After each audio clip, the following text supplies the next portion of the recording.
अस्सलाम वालेकुम students. Chapter number 6 old book physics के न्यूमेरिकल की रिवीजन सीरीज़ में है। तो जितने भी ओल्ड बुक के पिछले चैप्टर मैंने करा दिए, उम्मीद है आप लोग अच्छे से समझ आ गए होंगे। अगर आप मेरे चैनल पे अभी भी न्यू है तो मेरे चैनल को सब्सक्राइब करें, क्योंकि रिमेनिंग जो चैप्टर्स हैं उनकी वीडियो मेरे चैनल पे आपको आगे अपलोड मिलती रहेंगी, और बहुत से चैप्टर की मैं अपलोड कर चुका हूँ सप्लीमेंट्री रिवीजन से रिलेटेड। तो बढ़ते हैं अपने चैप्टर के ऊपर।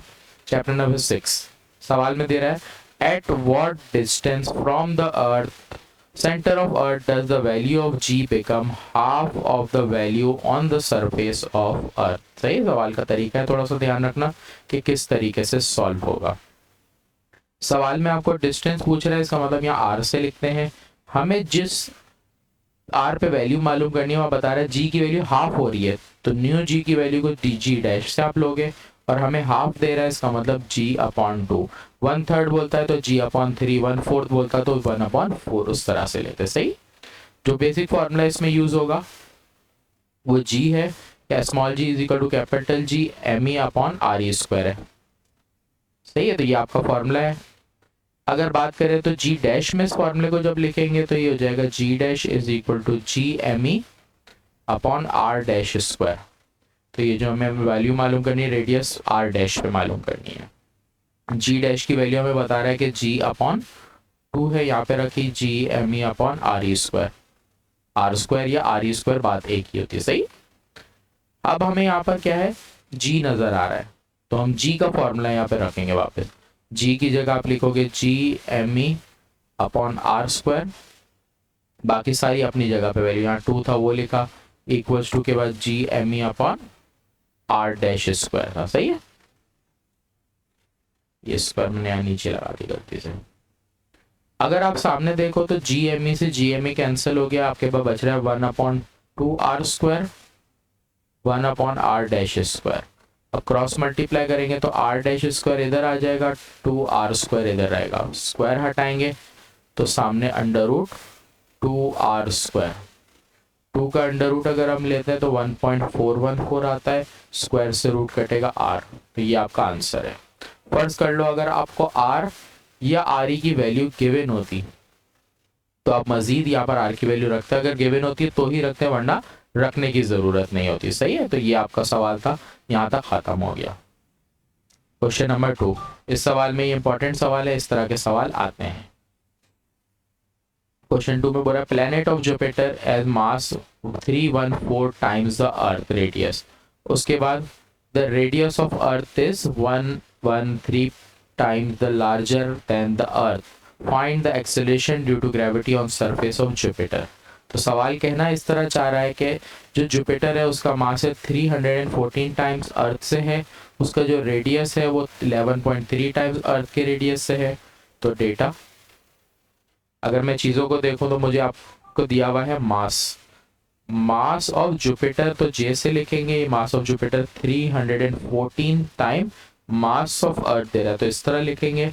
रेडियस ऑफ जुपिटर दिया हुआ 11.3 रेडियस ऑफ अर्थ, ये दो चीजें दे रहा है, और जुपिटर पे ग्रेविटी की वैल्यू पूछ रहा है। जो फॉर्मूला पिछले सवाल में यूज किया वही फॉर्मूला यहाँ पर भी लगता है, small g is equal to G me upon R square. R लिखो या आर ई लिखो, ये बात एक ही रहती है। सही है। फर्दर अगर मैं इसको g डैश पे फॉर्मूला लिखूंगा तो ये हो जाएगा G me upon R dash square हो जाता है। यहाँ पर हमने डैश की जगह जुपिटर यूज किया है, इसलिए यहाँ पर जुपिटर और यहाँ पर दो जगह जुपिटर आएगा। सही है, अब वैल्यूज रखेंगे तो ग्रेविटी ऑफ जुपिटर हमें मालूम करनी है, स्मॉल जी को capital G as it is, mass of Jupiter, यहाँ पर भी हमने मास ऑफ अर्थ को मास ऑफ जुपिटर करना है। तो मास ऑफ जुपिटर दिया 314 मास ऑफ अर्थ, फिर रेडियस ऑफ जुपिटर दिया 11.3 रेडियस ऑफ अर्थ।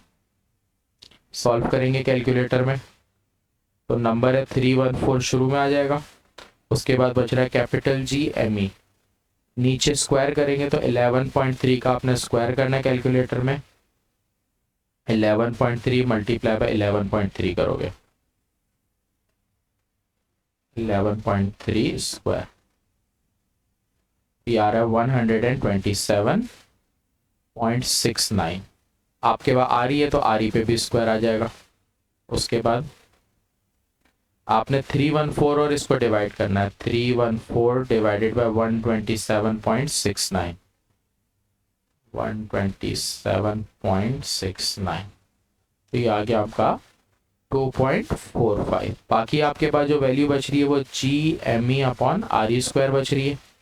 और अगर आप देखो तो फॉर्मूला आपने लिखा है g M E upon R E square बराबर है जी के, तो 2.45 जी। आपको आखिर जी की वैल्यू भी पता होती है, जी की वैल्यू है 9.8, तो आखिर में यहाँ रखोगे 9.8। अब सॉल्व कर लेंगे तो 2.45 मल्टीप्लाई बाय 9.8, तो आंसर आ गया 24.01।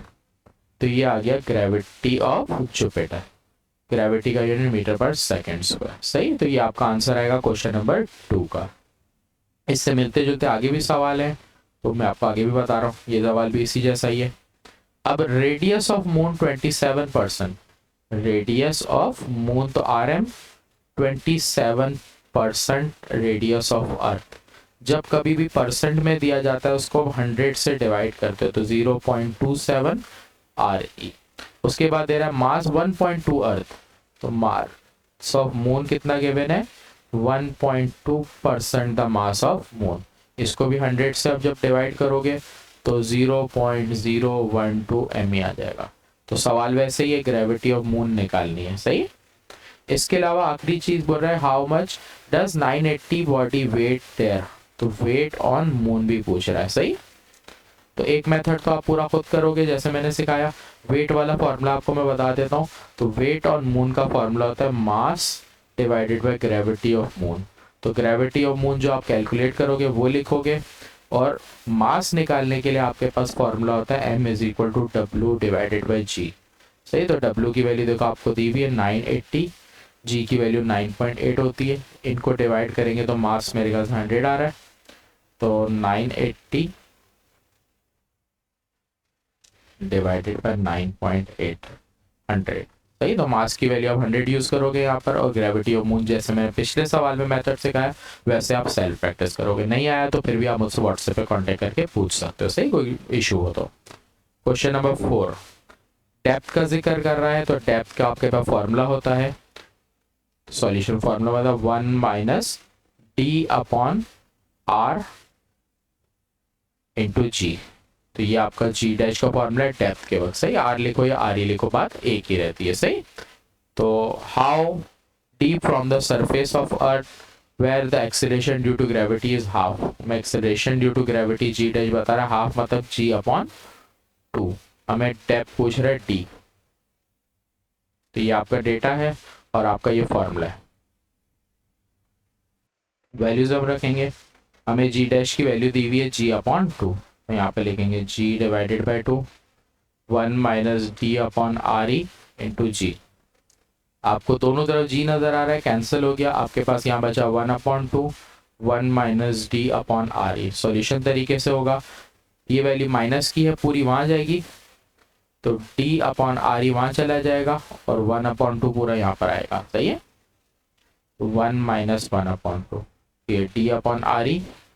इसको सॉल्व करेंगे हम एलसीएम लेके, 1 माइनस 1/2, तो हमारे पास आ जाएगा 1/2। हमें डी मालूम करना है, तो आर ई मल्टीप्लाई में वहाँ जाके डिवाइड में वहाँ मल्टीप्लाई, तो आर ई डिवाइडेड बाई 2। आपको आर ई की वैल्यू नहीं दी भी, इसलिए आप यहीं तक छोड़ोगे। फर्ज कर लो आर ई की वैल्यू आपको सवाल में दी जाए तो आपने सॉल्व करना है। सही है। क्वेश्चन नंबर 4 पे आ जाते हैं आगे। 4 पे 35, ये सवाल आपने खुद सॉल्व करना है। क्वेश्चन नंबर 1 जैसा है, at what distance the earth the gravitational acceleration 1/3। तो आपको जी डैश की पूछ रहा है वैल्यू, जब g अपॉन 3 आपको दे रहा है 1/3। सही है। तो डिस्टेंस पूछ रहा है आर डैश, तो बिल्कुल पिछले जैसे सवाल की तरह वैल्यू का फर्क है, तो इसका आंसर √3 आर आएगा। तो इसका आंसर होता है 1.73 आर, आंसर आपका आना चाहिए। सही है। तो आंसर मैंने बता दिया, सॉल्यूशन आप लोग पिछले वाला देख के खुद करोगे। सही है। तो यहाँ पर आके 5 क्वेश्चन थे इस चैप्टर के जो इंपॉर्टेंट है। इसी तरह के सवाल आपके पास पेपर में नजर आते हैं, वो सारे मैंने करा दिए। तो चैप्टर 3 के आपके न्यूमेरिकल कंप्लीट हो गए यहाँ पर। तो इंशाल्लाह आप लोगों को उम्मीद है कि सवाल अच्छे से समझ आ रहे होंगे। आप लोग मेरे चैनल को सब्सक्राइब भी कर चुके होंगे और आगे की वीडियो से फ़ायदा भी हासिल कर रहे होंगे। अल्लाह हाफ़िज़।